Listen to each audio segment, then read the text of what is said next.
Welcome back to Hobby Talk, simple words for fun activities. I'm Zach, and I'm really happy you're here with us today. If you enjoy learning through easy stories in real life, tap subscribe now so you don't miss our next episodes. Hi everyone, I'm Emily. Make yourself comfortable, maybe grab some tea, and take a deep breath. Today we're talking about hobbies, simple, everyday things that make life feel light and fun. So, what is a hobby? A hobby is something you do for fun in your free time. It's not for work or school. It could be cooking, reading, running, or listening to music. Anything that helps you feel good. Let me share one of mine. I have a tiny balcony garden. I grow herbs, basil, mint, and thyme in small pots. In the morning, I water them and check the leaves. The smell is fresh and it calms me. When I say herbs, I mean little green plants we use for food and tea. This hobby is simple, but it makes my days start kind and slow. I also take photos of the plants every week so I can see them grow over time. That sounds great.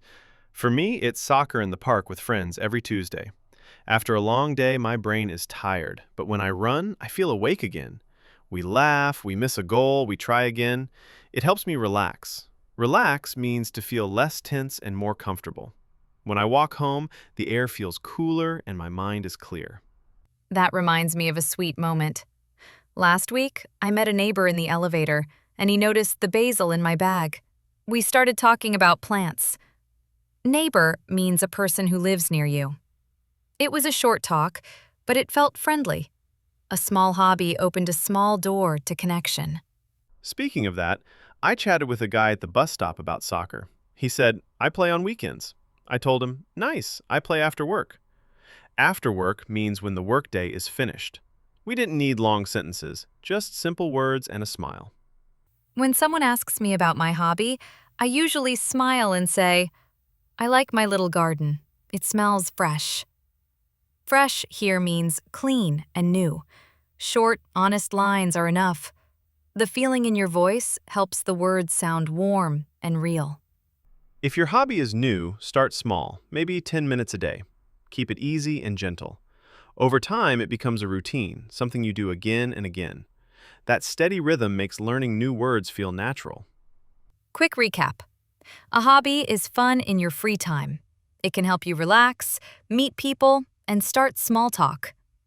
Today you heard words like hobby, free time, neighbor, relax, garden, and after work. Simple words, strong meaning. Stay with us. Next, we'll explore easy words for common hobbies and listen to short, real-life dialogues you can notice in everyday life. It's going to be practical and friendly. Okay, let's begin. Nice and easy.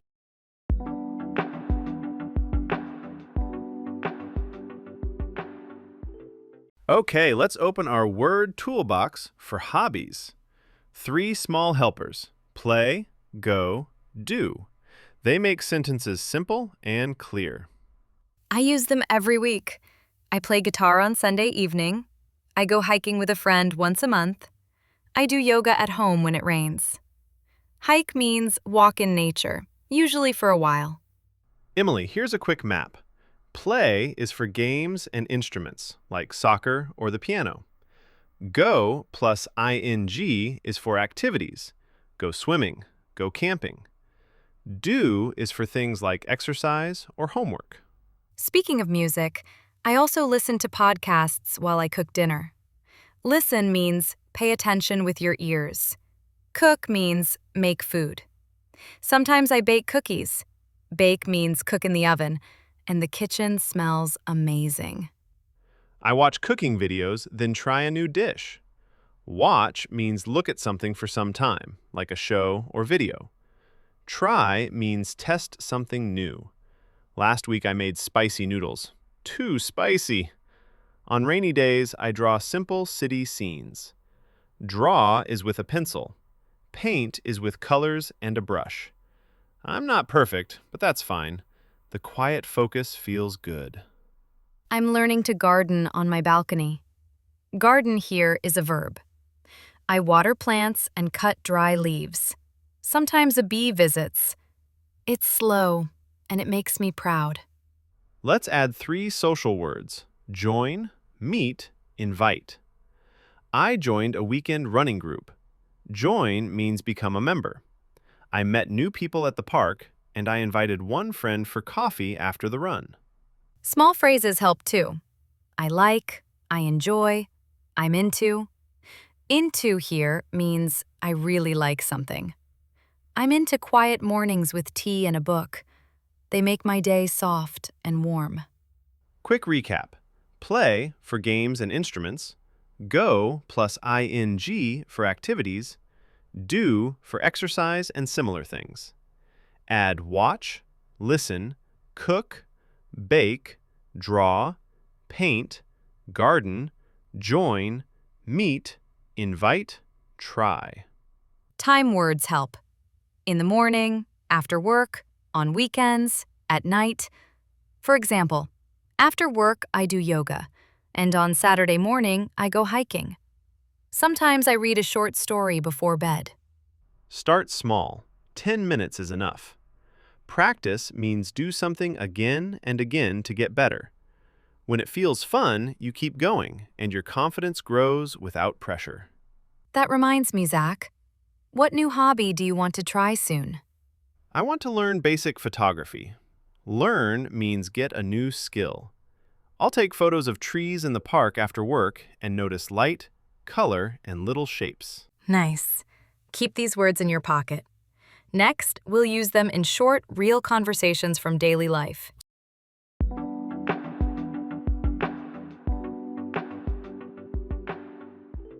Let's try simple, real talk about hobbies, what you like, and why. I keep it short. For example, after work, I told a coworker, I like running because it clears my head. On the bus last week, I chatted with a woman knitting a scarf. I said, I like cooking because it relaxes me. She smiled and said, I knit because it feels calm. Calm means peaceful. At the office kitchen, my friend asked about my shoes. I said, I go running on Tuesdays because I sleep better after. He nodded. Nice. I play tennis because it keeps me active. My go-to line is simple. I like because it's honest and friendly.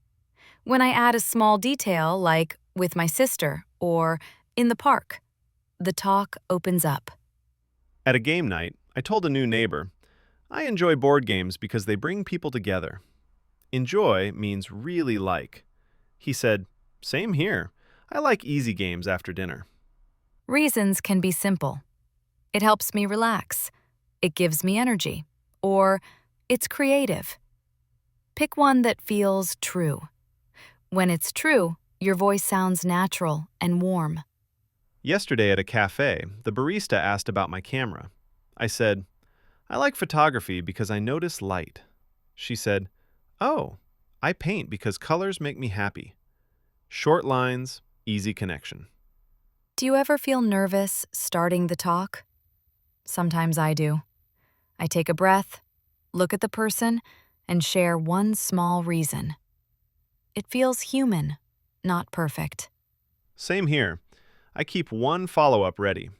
How about you? Or, how often? How often means the number of times, like once a week. That little question keeps the conversation moving. In my building, I met a neighbor with a book. I said, I enjoy short stories because they're quick. She said, I read before bed because it helps me rest. Before bed means at night, before sleeping. Quick recap. Start with, I like, because, add one small detail, and ask a soft question. Common reasons: to relax, to feel healthy, to meet friends, to learn something new. Turning reasons into feelings helps. It makes me feel calm.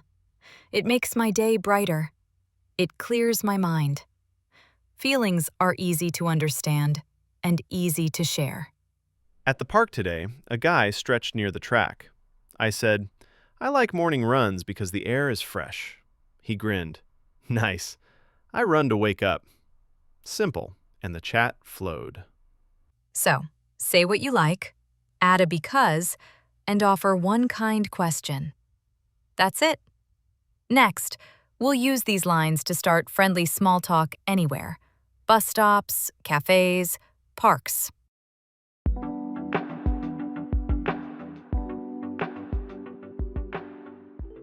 Let's talk small talk with hobbies. Yesterday in the grocery line, I noticed a tote with a tennis logo. I smiled and said, "Nice bag. Do you play tennis?" He laughed. "Yeah, when the weather's good." Speaking of that, in my elevator, I saw a neighbor holding paint brushes. I asked, "Are you painting today?" He nodded. I followed with, "What colors?" He said, "Light blue." A tiny question turned into a friendly chat about his weekend. With the tennis guy, I added one soft step. "How often?" He said, "Mostly on Saturdays." I tried another. "Morning or evening?" He said, "Evening, after work." Follow-up just means your next small question, nothing heavy. I like to notice a detail first. At a cafe, the barista had a tiny plant on the counter. I said, "Cute plant." Then, "Where do you grow more? At home?" She said, "On my balcony," and told me about mint and basil. If I don't know the exact word, I point and keep it simple. Outside a music class, a guy carried a case. I said, "Guitar?" He grinned. "Yes." I asked, "Since when?" Since when means from what time. Quick recap. Start with something you see. Add one small question. Listen, then add one more question. Keep your voice gentle.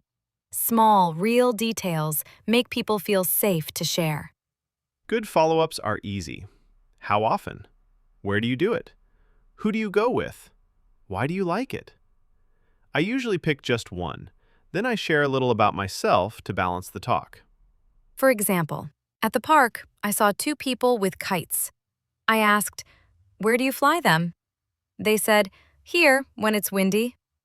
I added, "Nice. I like quiet hobbies, reading on the grass after a run." Funny you say kites. Near my place, two friends play chess outside. I waved and asked, "Mind if I watch?" One said, "Sure." After a minute, I asked, "Who usually wins?" We all laughed. "Depends on coffee." If the talk needs a soft ending, I use a warm exit. "Nice chatting. Enjoy your game." Or, "Good luck with the painting." It's polite, and it leaves the door open for next time. That reminds me of a bus stop moment. A woman had running shoes. I said, "Cool shoes. Do you run here?" She said, "Along the river." I replied, "Same, on Sundays." One detail, one question, one short connection. When someone gives a short answer, I mirror it. If they say, "On weekends," I say, "Oh, weekends too," and nod. Mirroring shows you hear them. It keeps the conversation light and friendly. Let's dig a little deeper into tone. If I sound curious and kind, even simple words work well. The feeling carries the message. People remember how you made them feel more than perfect sentences. Quick recap before we move on. Notice a small detail. Ask one easy question, listen, mirror, and add one short follow-up. How often, where, who with, or why. End with a polite line if needed.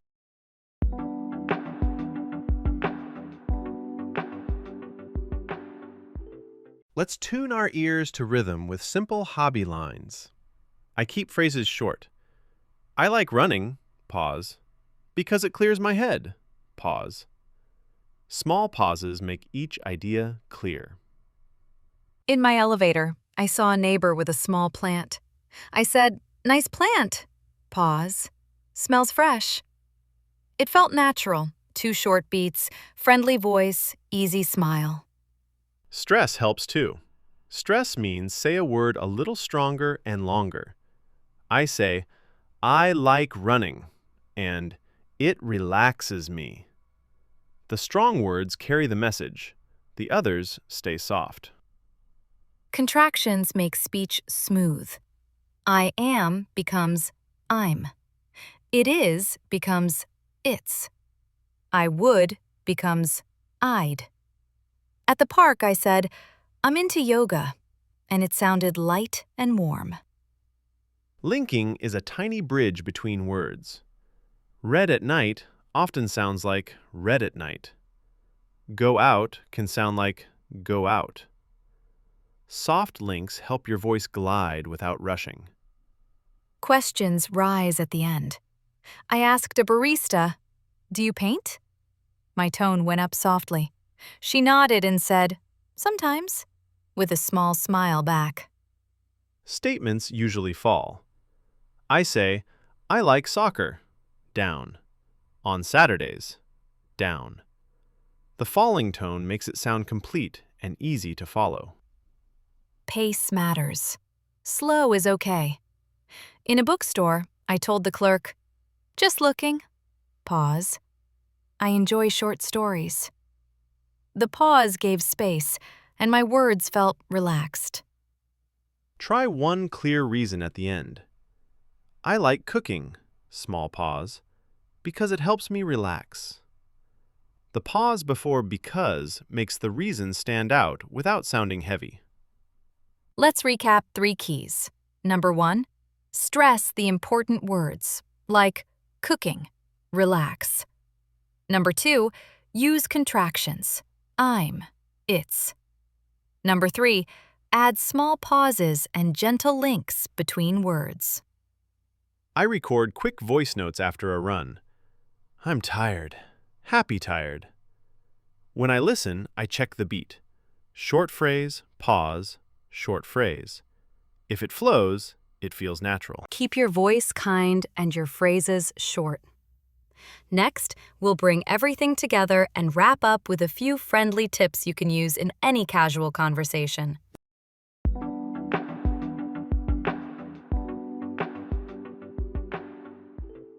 Before we say goodbye, let's gather today's small wins. We used simple hobby words, shared short reasons with because, asked gentle follow-ups, and kept a friendly rhythm with pauses. Speaking of wins, I had a tiny one at the park. I saw a woman with a sketchbook and said, Nice drawings. Do you go there often? She smiled and told me about her Sunday routine. That's the spirit. One detail you see, one soft question, one short reason. It's enough. I like running because it clears my head. After that, talking feels easy. Quick recap in pockets. Play, go, do. I like, because. Follow-ups like how often, where, who with, why. And a warm exit. Nice chatting. Enjoy your day. For sound, keep it simple. Stress the key words, use small pauses, link softly, read at night, go out. Contractions help. I'm, it's, I'd. Short beats make ideas clear. Here's a tiny plan. Choose one hobby phrase for today. For me, it's, I like balcony gardening because it smells fresh. I'll use it when I meet my neighbor in the hallway. I'll try, I'm into evening runs because the air feels cool, with a security guard downstairs. If the moment is short, I'll mirror. Evenings? Same here, and smile. If the talk needs a soft end, use a kind close. Good luck with the painting, or enjoy your game. Polite endings keep the door open for next time. And remember, time helpers, after work, on weekends, at night. One time word makes your sentence stronger, like a signpost that guides the listener. Thanks for spending time with us today. I loved the simple stories, tiny moments that feel human. That's where language grows. In real life, in kind voices. If this episode helped, follow the show, share it with a friend, or leave a quick note telling us your hobby and why you like it. We read them all. Take care out there. Keep your words short, your tone warm, and your eyes open for small, friendly moments. See you next time.